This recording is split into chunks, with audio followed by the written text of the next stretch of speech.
मुंबई शहर हमेशा से अपनी रफ्तार के लिए जाना जाता है और मुंबई के लोगों की ज़िंदगी ये जंगल, जानवर, पेड़ पौधे इन सारी चीज़ों से बहुत दूर जा चुकी है। पर हम मुंबई कर्स के पास हमेशा से एक ऐसा ऑप्शन रहा है जो हमें कुदरत से मिलने वाले सुकून को अपनाने का एक मौका देते आया है। और मैं बात कर रहा हूँ एक ऐसे फॉरेस्ट एरिया की जो मुंबई के भीड़ भाड़ के बहुत ज़्यादा नज़दीक है और जिसे हर कोई संजय गांधी नेशनल पार्क इस नाम से पहचानता है।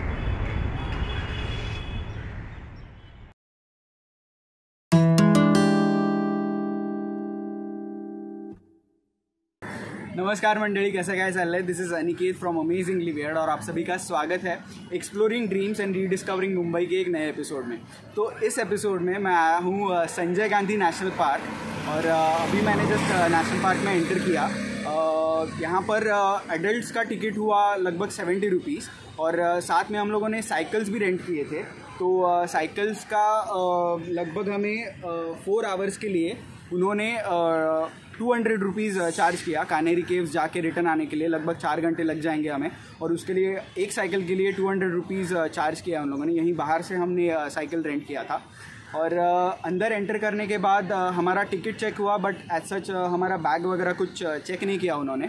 और अभी हम यहीं से आगे कानेरी केव्स के लिए बढ़ने वाले हैं। बट आगे बढ़ने से पहले मैं बताना चाहूँगा कि इस बार मैं अकेले नहीं जा रहा कानेरी केव्स, मेरे साथ 3 लोग हैं। तो हम चारों भी अभी बढ़ रहे हैं कानेरी केव्स जाने के लिए और मैं इस वीडियो में कानेरी केव्स को कवर करने वाला हूँ और साथ में नेशनल पार्क की भी बहुत सारी चीज़ों को मैं इस वीडियो में कवर करूँगा।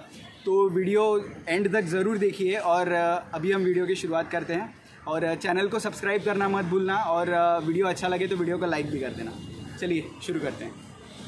ये बोरीवली नेशनल पार्क 4वीं शताब्दी से भारत के इतिहास में कायम है। प्राचीन भारत में सोपारा और कल्याण इन व्यापारी नगरों के बीच का रास्ता इस जंगल से ही निकलता था। स्वतंत्रता से पहले इसे कृष्णगिरी नेशनल पार्क कहा जाता था, जो उस समय सिर्फ 20 स्क्वायर किलोमीटर्स में फैला हुआ था। स्वतंत्रता के बाद Borivali national park sub division इस नाम से यहाँ का फॉरेस्ट डिपार्टमेंट इस एरिया की देखरेख करता था और 1981 में इंदिरा गांधी जी के बेटे के नाम से इस जगह को संजय गांधी नेशनल पार्क ऐसा नाम दिया गया और थाने डिवीजन के कई सारे फॉरेस्ट को मिलाकर इस नेशनल पार्क का एरिया 103 स्क्वायर किलोमीटर्स तक बढ़ाया गया।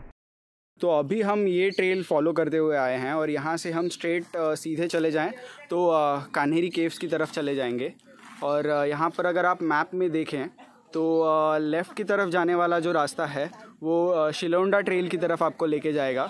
शिलोंडा ट्रेल बर्ड वॉचिंग के लिए काफ़ी ज़्यादा फेमस है। लोग बर्ड वॉचिंग करने के लिए काफ़ी बार शिलोंडा ट्रेल जाते हैं, बट हम सीधे कान्हेरी केव्स की तरफ जाने वाले हैं।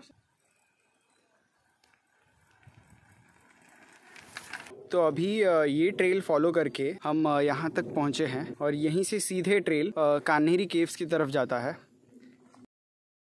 इस ट्रेल से आप लेफ़्ट टर्न लेके यहाँ पर आएँ तो आगे अगर आप जाकर देखें तो वहाँ पर आपको अपर कान्हेरी की तरफ जाने वाला ट्रेल दिखाई देगा। यहाँ आपको ट्रेक्स के लिए अलग अलग ट्रेल्स भी मिल सकते हैं, जैसे कि Shilonda trail, Malad trail line, Kanheri upper trail, bamboo hut trail जिसे गोमुख ट्रेल भी कहा जाता है, highest point trail, Kashmira track और नागला ब्लॉक ट्रेल। यहाँ स्टार गेजिंग के भी बहुत सारे इवेंट्स होते हैं जो आप एंजॉय कर सकते हैं। लगभग 1-1.5 घंटे तक साइकिलिंग करने के बाद हम कान्हेरी केव्स के बेस तक पहुंच चुके हैं। अभी यहाँ से आगे हम स्टेयर्स से ऊपर कान्हेरी केव्स के लिए निकलेंगे।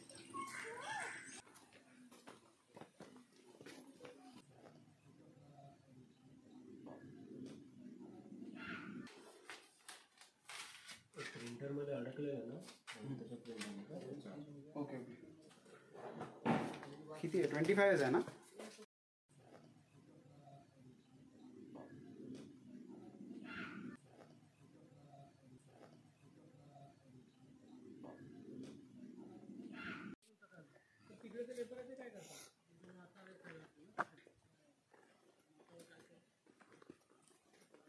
तो कान्हेरी केव्स के यहाँ पर एक कैफेटेरिया भी है जहाँ पर आके आप लंच या फिर ब्रेकफास्ट भी कर सकते हो। यहाँ पर टॉयलेट की भी फैसिलिटी अवेलेबल है। आज इस नेशनल पार्क में 274 बर्ड्स की स्पीशीज़ हैं। 35 अलग अलग जानवरों की स्पीशीज़ देखने मिलती हैं। यहाँ के बटरफ्लाई गार्डन में आपको नेशनल पार्क में पाई जाने वाली बटरफ्लाइज की 170 स्पीशीज़ का नमूना मिल सकता है और पेड़ों की तो 1300 से भी ज़्यादा प्रजातियाँ यहाँ पाई जाती हैं।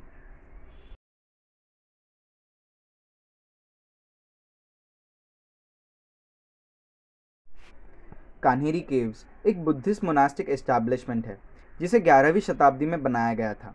यहाँ की गुफाओं की संख्या अजंता और एलोरा केव्स की संख्या से भी ज़्यादा है। ये जगह बौद्ध धर्म के हीनयान और महायान संप्रदाय से जुड़े हुए आर्ट एंड आर्किटेक्चर का एक खूबसूरत नमूना है और यहाँ कुल मिलाकर 110 गुफाएं हैं जो कि 2200 साल से भी ज़्यादा पुरानी हैं। शुरुआत की गुफाओं में बुद्ध की अलग अलग मूर्तियाँ हैं।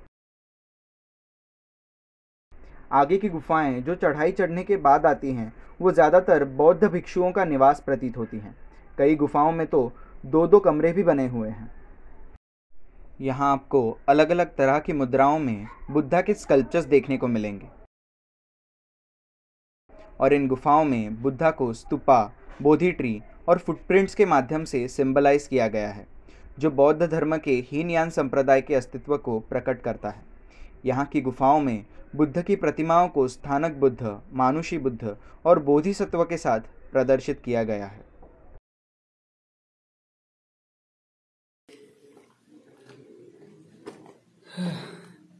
कान्हेरी केव्स के बारे में मैंने बहुत बार सुना हुआ था कि ये केव्स बहुत ज़्यादा खूबसूरत है, एक अलग हेरिटेज है यहाँ पर। बट मैंने सोचा नहीं था कि ये कान्हेरी केव्स इतनी ज़्यादा खूबसूरत होंगी। इतने बड़े बड़े स्टोन पिलर्स और इतनी खूबसूरत स्टोन कार्विंग्स मैं शायद ही कभी देख पाता।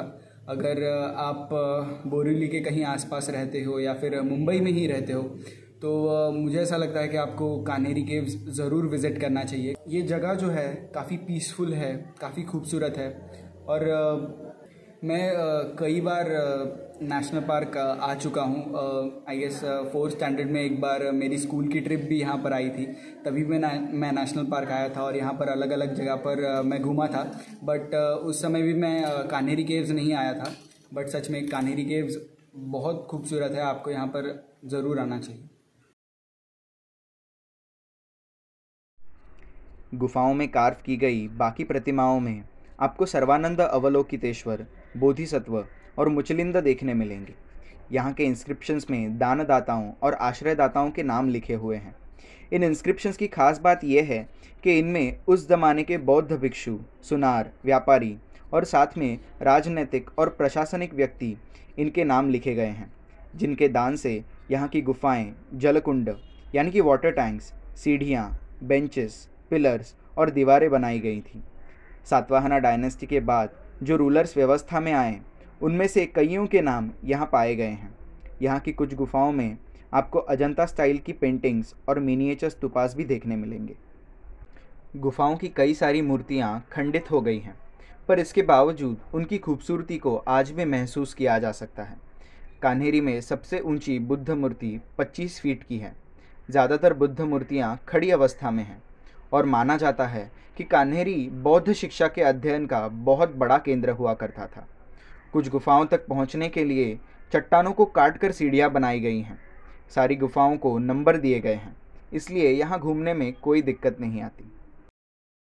वैसे नेशनल पार्क में मैं बहुत बार आ चुका हूँ, लेकिन कान्हेरी केव्स मैंने पहली बार विज़िट किया और मैंने सोचा नहीं था कि ये जगह इतनी ज़्यादा खूबसूरत होगी। और यहाँ पर जो स्कल्पचर्स हैं, स्टैचूज़ हैं, इंस्क्रिप्शंस हैं, ये सारी चीज़ें अगर आप देखो तो काफ़ी अच्छे से मेंटेन की गई है यहाँ पर। और उस वजह से इस जगह को महसूस करने में और ये सारे इंस्क्रिप्शंस और इतना कल्चरली रिच ये जो एनवायरनमेंट है, ये देखने में काफ़ी ज़्यादा अच्छा लगता है। और बहुत पीसफुल माहौल है यहाँ का।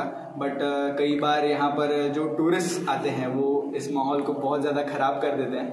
बट फिर भी अगर कोई पीसफुल जगह आप देख रहे हो तो ये जगह बहुत अच्छी है। और यस, यहाँ पर इतनी सारी चीज़ें हैं, इतने सारे केव्स हैं कि देखते देखते हमें ही अभी 2-3 घंटे निकल गए हैं। बट फिर भी हम सारी चीज़ें नहीं देख पाए हैं, नहीं कवर कर पाए। बट अभी हम यहाँ से निकल रहे हैं और मिलते हैं अभी आगे। कान्हेरी केव्स भारत के खूबसूरत स्मारकों की सूची का एक अहम हिस्सा है और इतिहास के इतने खूबसूरत हिस्से को आर्कियोलॉजिकल सर्वे ऑफ इंडिया के तहत प्रोटेक्ट किया जाता है। और हाल ही में इंडियन ऑयल फाउंडेशन ने कान्हेरी केव्स के पास बहुत सारी फैसिलिटीज़ को डेवलप किया है और इंडियन ऑयल ने किया हुआ ये काम काबिले तारीफ़ है।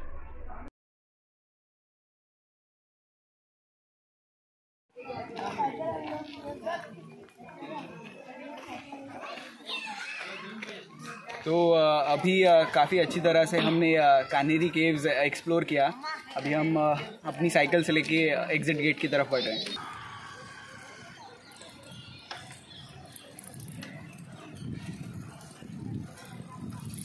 वैसे हम तो कान्हेरी केव्स गए थे, बट नेशनल पार्क में ऐसी बहुत सारी चीज़ें हैं जो आप एंजॉय कर सकते हो। यहाँ पर कैक्टस गार्डन है, बटरफ्लाई गार्डन है, गार्डन ऑफ फ्रेग्रेंस है, ऐसे बहुत सारे अलग अलग गार्डन्स हैं जहाँ आप जा सकते हो। देन यहाँ पर बोटिंग लेक भी है जहाँ आप बोटिंग कर सकते हो। देन वनरानी नाम से यहाँ पर एक टॉय ट्रेन भी है और लायन सफारी भी यहाँ पर आप कर सकते हो। और भी कई सारी चीज़ें हैं, सिर्फ कान्हेरी केव्स ही नहीं है नेशनल पार्क में, तो ये सारी चीज़ें भी आप यहाँ आकर एक्सप्लोर कर सकते हो।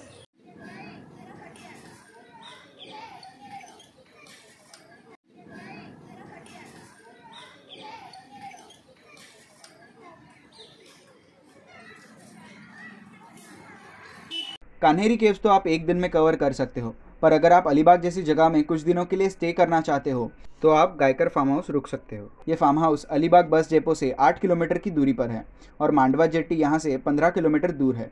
यहाँ से किहिम बीच, अलीबाग बीच, वर्सोली बीच और कनकेश्वर टेम्पल काफ़ी नज़दीक है। यहाँ की बुकिंग्स में फूड इंक्लूडेड होगा और आपको केयर टेकर भी प्रोवाइड किया जाएगा। ज़्यादा जानकारी के लिए आपको इस वीडियो के डिस्क्रिप्शन में कॉन्टैक्ट डिटेल्स मिल जाएंगे। Thank you. तो कान्हेरी केव्स की हमारी ये वन डे ट्रिप ख़त्म हो चुकी है और हम लोग नेशनल पार्क के गेट पर आ चुके हैं। अभी यहाँ से हमारी भाड़े की साइकिल्स हम वापस दे देंगे और अपने अपने घर चले जाएंगे। और ये बहुत अच्छा दिन था आज का हमारा और काफ़ी एंजॉय भी किया हमने। अभी बस मैं कहना चाहूँगा, ये वीडियो आपको अच्छा लगा हो तो लाइक ज़रूर कीजिए, चैनल को सब्सक्राइब कीजिए। और जैसा कि मैं हमेशा कहता हूँ, ये रास्ते अमेजिंग हैं, वियर्ड ये सफ़र, मुसाफिर हैं हम। फिर मिलेंगे किसी नए मोड़ पर, तो मिलते हैं फिर किसी नए ब्लॉग।